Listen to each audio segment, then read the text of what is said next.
aja ini acaranya. Ternyata kita belum perkenalan. Perkenalkan nama saya Agus Akbar sebagai moderator. Tiga dari rekan-rekan saya silahkan perkenalkan. Ya baik, perkenalkan nama saya Wita Widianti sebagai pemateri kedua. Perkenalkan nama saya Wita Widianti sebagai pemateri pertama.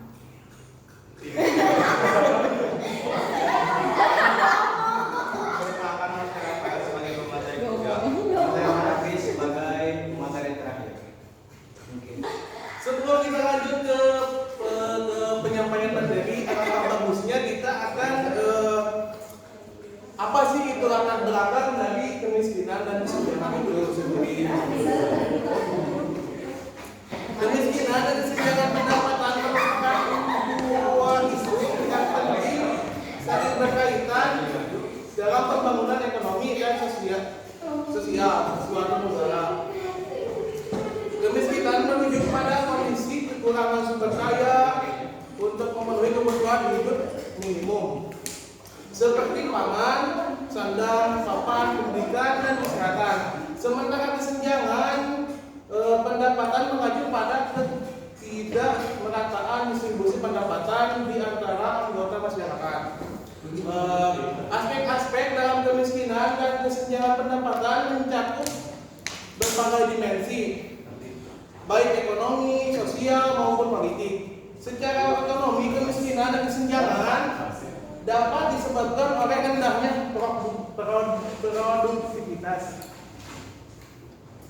terbatasnya akses terhadap sumber daya produktif, serta ketimpangan dalam alokasi dan distribusi sumber daya. Mungkin hanya itu latar belakang dari kemiskinan. Saya akan lanjutkan lagi ke pemateri yang pertama. Kepada Akhil Nur Afriyanti, saya persilahkan. Baik, terima kasih kepada moderator yang telah mempersilahkan saya. Jadi di sini saya akan membahas tentang hubungan antara pertumbuhan ekonomi dan distribusi pendapatan. Hubungan antara pertumbuhan ekonomi dan distribusi pendapatan adalah topik yang kompleks dan telah banyak dipelajari oleh para ekonom. Secara umum, ada beberapa pandangan mengenai hubungan ini. Yang pertama ada hipotesis Kuznets. Ekonom Simon Kuznets berpendapat bahwa pada tahap awal pembangunan ekonomi, distribusi pendapatan cenderung memburuk atau semakin tidak merata karena pertumbuhan ekonomi didorong oleh sektor modern yang hanya menyerap sebagian kecil tenaga kerja. Namun, pada tahap selanjutnya,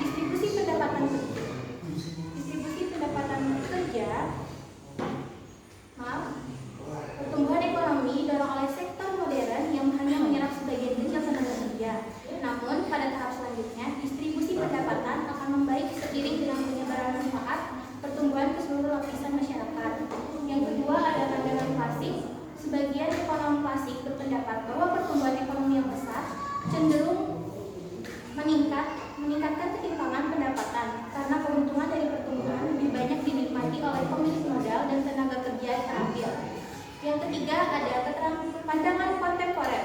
Banyak penelitian terbaru menunjukkan bahwa hubungan antara pertumbuhan ekonomi dan distribusi pendapatan tidak selalu linear. Faktor-faktor lain seperti kebijakan pemerintah, struktur ekonomi, dan dinamika pasar tenaga kerja juga berperan penting. Secara umum dapat disimpulkan bahwa pertumbuhan ekonomi tidak selalu berdampak langsung pada pemerataan distribusi pendapatan. Diperlukan kebijakan-kebijakan yang tepat untuk memastikan manfaat pertumbuhan dapat dinikmati oleh seluruh lapisan masyarakat. Upaya-upaya untuk meningkatkan akses pendidikan, kesehatan, dan kesempatan kerja bagi kelompok berpendapatan rendah menjadi penting dalam menjembatani pertumbuhan ekonomi dan pemerataan distribusi pendapatan. Mungkin hanya ini saja yang bisa saya sampaikan. Saya kembalikan ke moderator. Terima kasih kepada Nur Afriyanti telah menyampaikan materinya yang sangat luar biasa. Mana dong untuk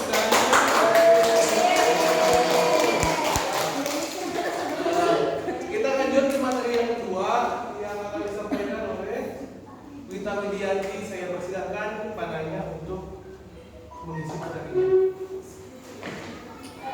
Baik, terima kasih kepada moderator yang telah menyempatkan saya untuk memaparkan beberapa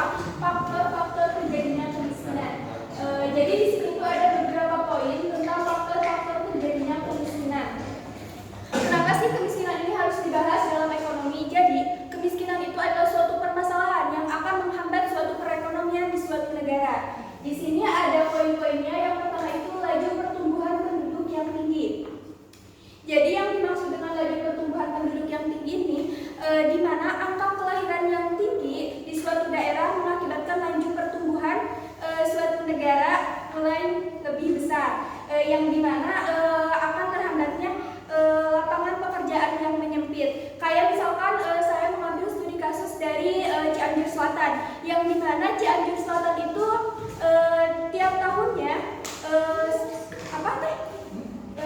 angka kelahiran itu semakin bertambah, yang dimana juga lapangan pekerjaan di sana itu semakin menyempit. Yang kedua itu ada masyarakat pengangguran yang meningkat. Jadi masyarakat pengangguran yang meningkat ini juga akan menyebabkan terjadinya kemiskinan di suatu negara, yang dimana ketika pengangguran ini meningkat, otomatis lapangan pekerjaan di suatu daerah atau suatu negara itu mengurang, ya, terhambat, karena berhubungan dengan poin yang pertama, yaitu laju pertumbuhan yang tinggi, di mana semakin bertambahnya pertumbuhan, tetapi lapangan pekerjaan itu yang semakin menyempit. Yang ketiga itu ada pendidikan yang rendah. Mungkin kalian juga tahu di zaman sekarang itu pendidikan yang rendah itu menjadi apa ya? Terbilang tidak mempunyai cukup skill untuk bersaing di pekerjaan-pekerjaan, ya. Yang keempat itu ada terjadinya bencana alam, yang dimana terjadinya bencana alam ini akan merugikan suatu pihak-pihak tertentu, akan terjadinya kerusakan infrastruktur, yang dimana seperti tahun-tahun kebelakang juga di Cianjur terjadi gempa, yang dimana mungkin beberapa infrastruktur seperti perusahaan, kantor yang kayak gitu itu mengalami kerusakan. Jadi itu sangat merugikan dan bisa menjadi terjadinya kemiskinan yang meningkat. Yang kelima itu distribusi pendapatan yang tidak merata, yang dimana pendapatan itu berbeda-beda di suatu negara. Nah, hal ini juga akan menjadi sebuah tidak merata, yang dimana tidak merata ini ada yang miskin dan ada yang kaya. Jadi ini juga menjadi salah satu poin di mana faktor-faktor terjadinya kemiskinan. Mungkin hanya itu yang bisa saya sampaikan. Kurang lebihnya mohon maaf, saya kembalikan ke moderator. Terima kasih kepada Dinda Widianti yang telah memaparkan materinya yang sangat luar biasa. Sebelumnya dilanjutkan ke materi yang ketiga, ada beberapa studi kasus yang akan disetel dalam bukunya.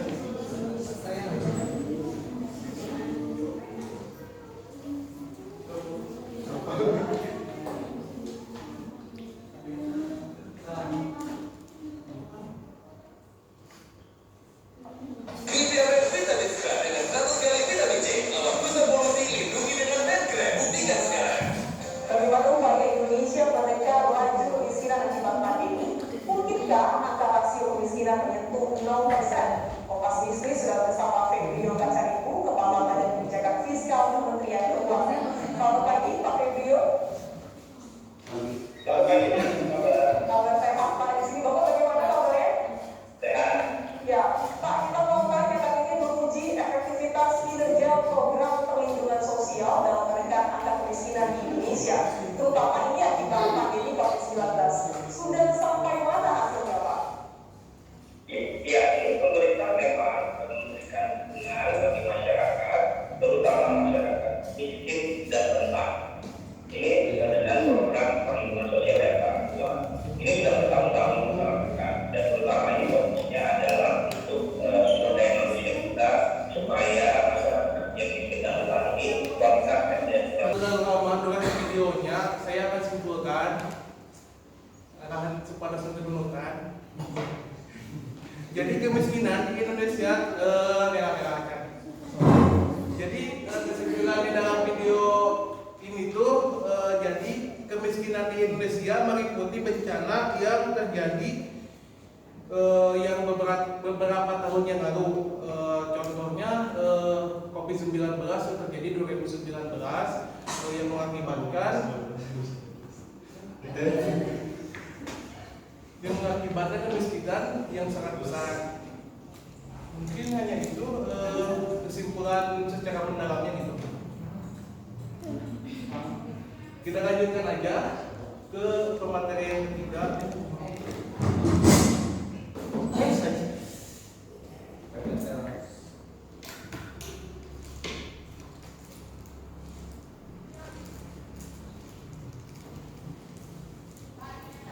Kita lanjutkan aja ke materi ketiga yang akan dibawakan oleh Rafael Aulia. Saya persilakan.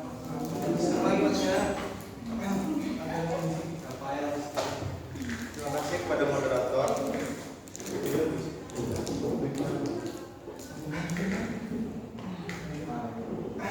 Kenapa sih harus ada tujuan? Karena harus tujuan pembangunan milenium atau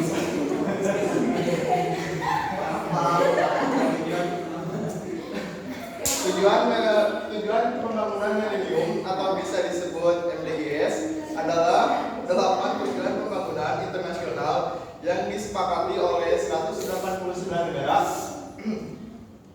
anggota Perserikatan Bangsa-Bangsa atau bisa disebut PBB pada tahun 2000.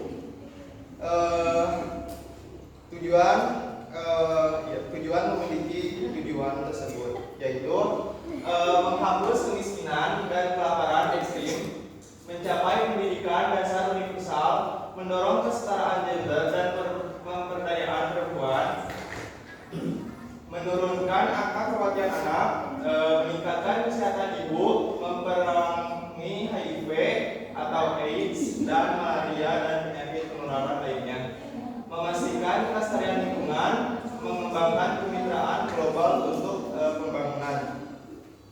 MDGs ditetapkan untuk dicapai pada tahun 2015. Tujuan-tujuan ini terjadi negara di dunia adalah upaya mengatasi kemiskinan dan pembangunan berkelanjutan. Meskipun tidak semua target tercapai, MDGs telah mendorong kemajuan yang signifikan di berbagai bidang seperti penurunan angka kemiskinan, peningkatan akses pendidikan, dan berbagai kesehatan ibu dan anak. Setelah berakhirnya periode MDGs pada 2015, anggota pembangunan global dilanjutkan sebagai tujuan pembangunan berkelanjutan atau Sustainable Development Goals yang mencapai 17 tujuan pembangunan yang lebih kooperatif dan berintegritas. Terima kasih.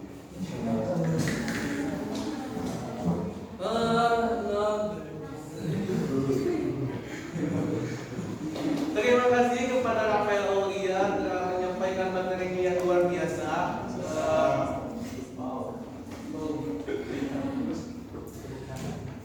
Boleh tepuk tangan ke Rafael.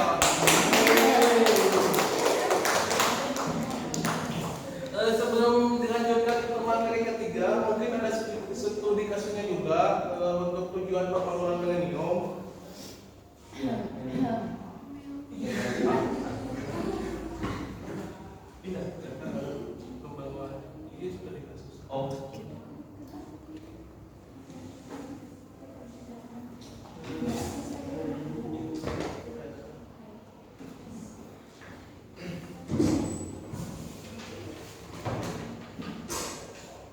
Fakta Jasin, Kepala Badan Perencanaan Pembangunan Daerah Bapeda Provinsi Jatim menyatakan pemerintah Provinsi Jawa Timur telah menetapkan target-target yang harus dicapai serta mempersiapkan prasarana untuk mencapai tujuan tersebut. Pihaknya mengklaim dari beberapa komponen yang menjadikan target pembangunan, sebanyak 70% komponen telah berhasil dicapai Jatim. Dari 48 indikator, diklaim sebanyak 27 indikator sukses tercapai. 11 sedang direalisasikan, sementara 10 komponen sisanya berupaya keras untuk merealisasikan. Komponen yang mencatat perkembangan signifikan seperti jumlah kemiskinan Jatim yang diklaim turun drastis 40% dalam 3 tahun setengah ini. Karena menyebut pada 2011 lalu angka kemiskinan sejumlah 11 juta dan tahun ini turun menjadi 7 juta. Untuk kesetaraan gender,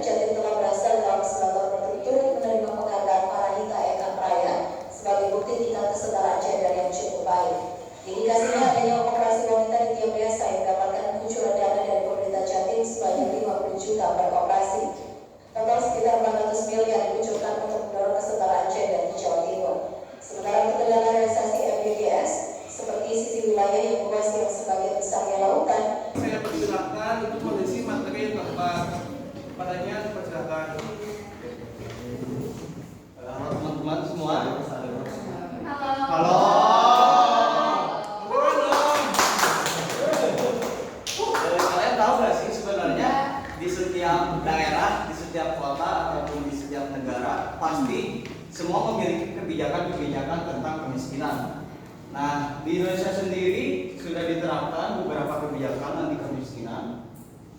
Yang pertama dari program perlindungan sosial seperti KIP, KIS,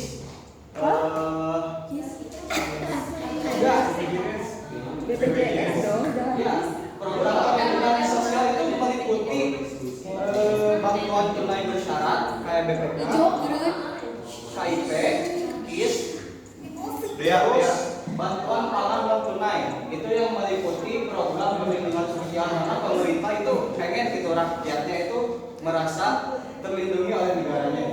Yang kedua adalah pengembangan usaha mikro kecil dan menengah UMKM, di mana kebijakan yang pemerintah buat untuk usaha mikro kecil dan menengah ini adalah bentuk bantuan seperti kredit usaha rakyat, jadi dimudahkan untuk mencari modal untuk mereka yang mau mengembangkan bisnisnya. Ada juga pelatihan kewirausahaan dan juga pengembangan kompetensi dari beberapa institusi. Yang ketiga adalah reforma agraria dan redistribusi lahan. Ada yang tahu nggak? Jadi pemerintah itu memudahkan seseorang atau apapun untuk kebijakan penguasaan lahan gitu. Jadi nggak bingung gitu. Kayak ada persyaratan lahan kan biasanya susah ya. Nah itu pemerintah mencoba membantu. Jadi dinamain redistribusi lahan. Itu bantuan dari pemerintah itu sendiri. Yang keempat ada pengembangan infrastruktur pedesaan. Kalau ini udah jelas ya, kita juga udah sering lihat kayak program PPIP, irigasi dan lain-lain. Yang paling mencolok mungkin kayak jalan jadi bagus. Itu dari dana pemerintah juga, pengembangan infrastruktur. Percuma gitu kalau kita juga mau jualan tapi jalannya rusak gitu kan. Makin lama jalannya. Tuh, yang kelima pemberdayaan masyarakat. Pemberdayaan di sini kayak bantuan pelatihan kepada masyarakat, kayak pelatihan. Ada juga BLT juga dari pemerintah kepada masyarakat langsung digunakan. Biasanya masyarakat digunakannya untuk konsumtif sih, jarang dipakai untuk kayak pelatihan sosial atau apapun. Terus yang keenam kebijakan fiskal dan anggaran yang berpihak pada kaum miskin. Kebijakan fiskal itu pemerintah mengeluarkan APBN-nya atau APBD itu untuk pembangunan infrastruktur sebenarnya gitu. Kalau moneter itu kebijakan dari bank kalau nggak salah bank untuk menaikkan suku bunga, jadi beda ya. Kalau fiskal dari pemerintah yang mengalokasikan dananya untuk infrastruktur kayak pembangunan ataupun lahan untuk adanya lowongan pekerjaan kayak bikin toko atau apa gitu. Dan anggaran itu pasti berpihak pada kaum miskin kan. Seenggaknya kalau misalkan ada lowongan pekerjaan, orang-orang yang dulunya kurang mendapatkan rezeki gitu, kayak belum dapat pekerjaan, setelah adanya kebijakan fiskal yang diberlakukan oleh pemerintah pasti dong mengurangi gitu, seenggaknya mengurangi dari tingkat kemiskinan itu sendiri. Ya, mungkin itu saja yang bisa saya sampaikan. Terima kasih kepada semuanya. Ya, sama-sama. Kangen dong.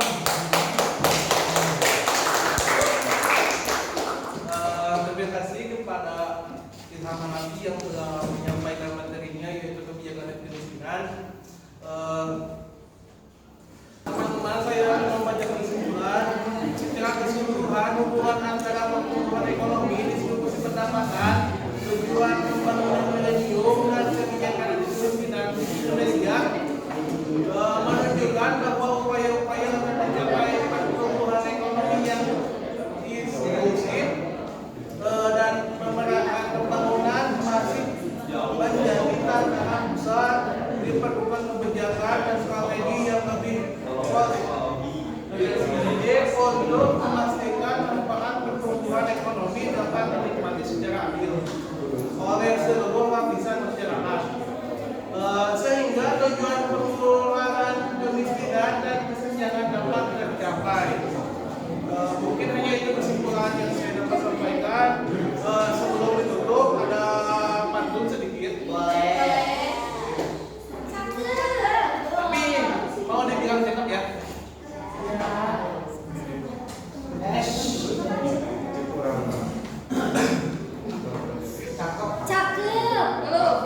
seperti kolam